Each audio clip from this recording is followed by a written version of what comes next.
చూడండి, నేను ఈ స్టైనర్తో డైరెక్ట్ వడకట్టుకుంటున్నాను.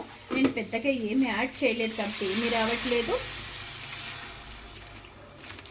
ఏమన్నా చిన్న ఎముకలు లాంటివి ఉన్నా మనకి ఎటువంటి డిస్టర్బెన్స్ లేకుండా తాగేటప్పుడు సేఫ్టీగా మనం తాగొచ్చు కాబట్టి ఇలా స్టైనర్ పట్టుకోవడం మంచిది. సో తగినంత ఉప్పు సరిపోయిందో లేదో, మసాలా సరిపోయిందో లేదో అన్నీ మనము ఒకసారి టేస్ట్ చేసి చూద్దాము. మా I want to taste. Yeah ready just have it.